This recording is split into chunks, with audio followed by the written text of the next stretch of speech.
ಇವತ್ತು ಗ್ಯಾರಂಟಿ ಸರ್ಕಾರ ಯಾರಿಂದ ನಡೆಸ್ತಾ ಇದೆ? ಸರ್ಕಾರ ನಡೀತಾ ಇರ್ತಕ್ಕಂಥದ್ದು ಗ್ಯಾರಂಟಿ ಸರ್ಕಾರ ನಮ್ಮ ಕಬ್ಬು ಬೆಳೆಗಾರರಿಂದ ಸರ್ಕಾರ ನಡೀತಾ ಇರೋದು.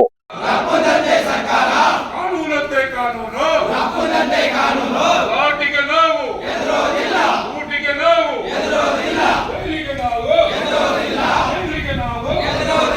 ಇವತ್ತು ಗ್ಯಾರಂಟಿ ಸರ್ಕಾರ ಯಾರಿಂದ ನಡೆಸ್ತಾ ಇದೆ? ಸರ್ಕಾರ ನಡೀತಾ ಇರ್ತಕ್ಕಂಥದ್ದು ಗ್ಯಾರಂಟಿ ಸರ್ಕಾರ ನಮ್ಮ ಕಬ್ಬು ಬೆಳೆಗಾರರಿಂದ ಸರ್ಕಾರ ನಡೀತಾ ಇರೋದು.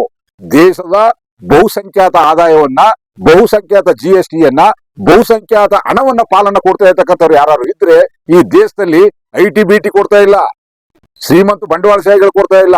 ನಾವು ರೈತರು, ಕಬ್ಬನ್ನ ಬೆಳೆದಂತ ರೈತರು ಇವತ್ತು ಸರ್ಕಾರವನ್ನ ಏನಿವತ್ತು ಸರ್ಕಾರ ಬಹಳಷ್ಟು ಹೇಳ್ತಾ ಇದೆ ನಾವು ಗ್ಯಾರಂಟಿ ಕೊಡ್ತಾ ಇದೀವಿ ಅಂತ. ಆದ್ರೆ ರಾಜ್ಯದ ಸರ್ಕಾರ ಗ್ಯಾರಂಟಿ ನಡೀತಕ್ಕಂಥದ್ದು ಬೇಕಾಗಿರ್ತಕ್ಕಂಥ ಏನಿವತ್ತು ಸಾರಾಯಿ ಮದ್ಯ ಘಟಕವನ್ನ ಮಾಡ್ತಾ ಇದೀರಿ, ಅದಕ್ಕೆ ಸಂಪೂರ್ಣವಾಗಿ 30,000 ಕೋಟಿಗಿಂತ ಹೆಚ್ಚು ಹಣವನ್ನ ಕಬ್ಬು ಬೆಳೆಗಾರರು ರಾಜ್ಯದಲ್ಲಿ ಕೊಡ್ತಾ ಇದ್ದೇವೆ.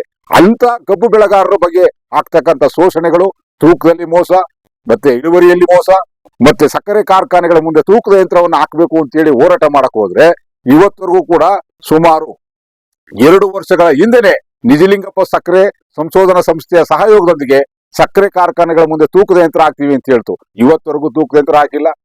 APMC ತೂಕ ಮಾಡಿಸಿ ಅಂತ ಹೇಳ್ತಾರೆ, ಆದ್ರೆ ಸಕ್ಕರೆ ಕಾರ್ಖಾನೆಗಳು ಅದನ್ನ ಒಪ್ತಾ ಇಲ್ಲ.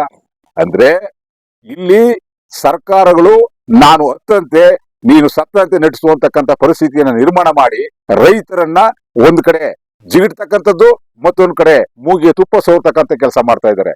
ಆ ಮೂಗಿಗೆ ತುಪ್ಪ ಸವರ್ತಕ್ಕಂಥ ಕೆಲಸ ಮಾಡ್ತಕ್ಕಂಥದ್ದನ್ನ ಖಂಡಿಸ್ಲಿಕ್ಕೆ, ಅದನ್ನ ವಿರೋಧ ಮಾಡ್ಲಿಕ್ಕೋಸ್ಕರವಾಗಿ ಹುಟ್ಟಿರ್ತಕ್ಕಂಥದ್ದೇ ಕರ್ನಾಟಕ ರಾಜ್ಯ ಕಬ್ಬು ಬೆಳೆಗಾರ ಸಂಘ. ಅದ್ರ ಮುಖಾಂತರ ಇವತ್ತು ಹೋರಾಟ ನಡೀತಾ ಇದೆ. ನಾವು ಸಕ್ಕರೆ ಕಾರ್ಖಾನೆ ಮಾಲೀಕ ಬದುಕಿದ್ರೆ ಸಾಲದು, ರೈತರು ಕೂಡ ಬದುಕಬೇಕು. ಸಕ್ಕರೆ ಕಾರ್ಖಾನೆ ಮಾಲೀಕರು ಇವತ್ತು ಒಂದು ಕಾರ್ಖಾನೆ ಮಾಡಿದ್ರೆ ಮತ್ತೆ ನಾಳೆ ಇನ್ನೊಂದು ಕಾರ್ಖಾನೆ ಮಾಡ್ತಾ ಇದ್ದಾರೆ. ಅದೇ ಕಬ್ಬನ್ನ ಬೆಳೀತಕ್ಕಂಥ ರೈತ ಇವತ್ತು 10 ಎಕರೆ ಇದ್ರೆ ನಾಳೆ 2 ಎಕರೆ 1 ಎಕರೆ ಮಾರಾಟ ಮಾಡ್ತಕ್ಕಂಥ ಪರಿಸ್ಥಿತಿ ನಿರ್ಮಾಣ ಆಗ್ತಾ ಇದೆ.